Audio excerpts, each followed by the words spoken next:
Hello friends, welcome to my channel. అందరూ ఎలా ఉన్నారు? అందరు బాగున్నారా?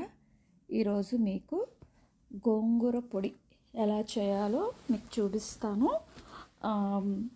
మనం గోంగూర పచ్చడి, గోంగూర పప్పు, గోంగూర పులుసు అనేది రొటీన్ రెసిపీస్. ఇది గోంగూర పొడి అనేది మనం ఎక్కువ రోజులు నిల్వ చేసుకోవడానికి చాలా బాగుంటుంది.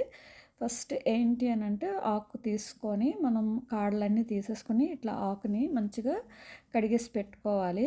ఆ తర్వాత మనం ఒక జల్లెడి గిన్నెలో కానీ, అదే కొలాండర్ అంటాం కదా, అందులో వేసేసి మొత్తం వాటర్ అంతా మంచిగా డ్రైన్ అయిపోవాలన్నమాట. డ్రైన్ అయిపోతే మనం ఏంటంటే ఆరబెట్టినప్పుడు కొంచెం ఈజీగా ఉంటుంది. లేకపోతే మనం క్లాత్ మీద మనం డైరెక్ట్గా వాటర్తో వేసేస్తే అది తడి ఉండి మనకి ఆరదనమాట. సో మొత్తం వాటర్ అంతా డ్రైన్ అయిపోయిన తర్వాత మనం ఒక క్లాత్ మీద ఆరబెట్టుకోవాలి. ఇదేంటంటే మనం ఎండలో కాదు, ఇంట్లో ఎక్కడైనా మనకి కొంచెం వెలుతురు వచ్చింది దీని దగ్గర మనం ఆరబెట్టుకోవాలన్నమాట. ఇది మనకి ఒక 4-5 డేస్కి పడుతుంది ఆరడానికి. ఇదేమి నెక్స్ట్ డే ఇట్లాగా కొంచెం తడంతా కొంచెం ఆకు అనేది కొంచెం వాడిపోతుంది. ఆ తర్వాత నాకు ఒక 6 డేస్ పట్టిందనమాట మొత్తం మంచిగా డ్రై అవ్వడానికి. నేను ఒక మండే రోజు ఇది చేస్తే మనకి సండేకి అంతా రెడీ అయ్యిందనమాట ఆకు అనేది.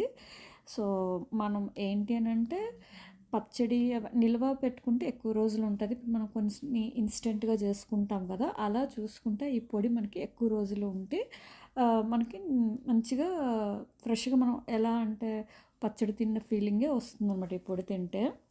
చూసారు కదా, మొత్తం డ్రై అయిపోయింది. మొత్తం నేను అంతా ఇట్లా ఒక బౌల్లో తీసి పెట్టుకున్నా. దీనికి కావాల్సినవి ఏంటంటే ఎండుమిర్చి, చింతపండు, మెంతులు, ధనియాలు, జీలకర్ర, ఉప్పు, కరివేపాకు, తర్వాత మినప్పప్పు అన్నీ మనకి కావాలన్నమాట. ధనియాలు, మనం గోంగూర పచ్చడికి ఏమేమి మనకు అవసరం ఉంటాయో ఇంచుమించు మనం సేమ్ అలాగా అవే ఇంగ్రీడియంట్స్ అన్నమాట.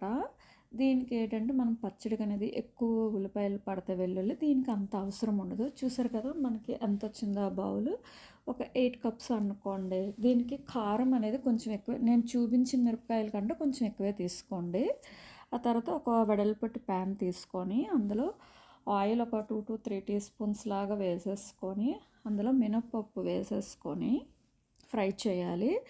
ఇదేంటంటే స్లోగా మనం తక్కువ మంట మీద చేస్తే మనకి మంచిగా ఫ్రై అవుతాయి అన్నమాట. ఏ పప్పులైనా కూడా మనం తక్కువ మంట మీద ఫ్రై చేస్తే లోపలంతా మనకి మంచిగా కుక్ అవుతుంది, పచ్చి లేకుండా ఉంటుంది అనమాట. ఇదేంటంటే లైట్ బ్రౌన్ కలర్ వచ్చినంత వరకు ఫ్రై చేసి ఆ తర్వాత అందులో మెంతులు కూడా కొంచెం వేసుకొని ఫ్రై చేయాలి. ఇది కూడా మంచిగా చిన్న మంట మీద చేయగానే మంచిగా మనకి రోస్ట్ అవుతుంది. ఆ తర్వాత అందులోనే ధనియాలు కూడా వేసుకొని ఇది కూడా ఫ్రై చేయాలి. మీకు ఏంటంటే మనం చిన్న మంట మీద చేయడం వల్ల మనకి అన్ని మంచి ఫ్లేవర్స్ అనేది వస్తాయన్నమాట. ఆ తర్వాత జీలకర్ర వేసుకొని అది కూడా వేసి ఇట్లా మనం కలుపుతూ ఉండాలి. బేసిక్గా ఏంటంటే ఇవన్నీ ఫ్రై చేస్తున్నంతసేపు మనం కలుపుతూ ఉండాలన్నమాట. కలుపుతుంటే ఏంటంటే మనకు ఒకే దగ్గర ఫ్రై అవ్వకుండా అన్ని మంచిగా ఫ్రై అవుతాయి. ఆ తర్వాత ఎండుమిర్చి కూడా వేసేసుకోవాలి. ఎండుమిర్చి కొంచెం ఎక్కువే వేయండి, సో కారం ఉంటుంది. నాకైతే ఇంకా కొంచెం డ్రై రోస్ట్ చేసి మళ్ళీ వేసాను. ఆ తర్వాత వెల్లుల్లిపాయలు కూడా వేసి ఇది కూడా మంచిగా ఫ్రై చేసుకోవాలి. చూసారు కదా, మనం అన్నీ ఫ్రై చేసుకున్నాము. లాస్ట్లో కరివేపాకు వేసేసి ఫ్రై చేసేసి ఇదేంటంటే మనం ఆపేసి చల్లారబెట్టుకోవాలి. ఒక బౌల్లో తీసి పక్కన పెట్టేసుకోవాలి ఇది.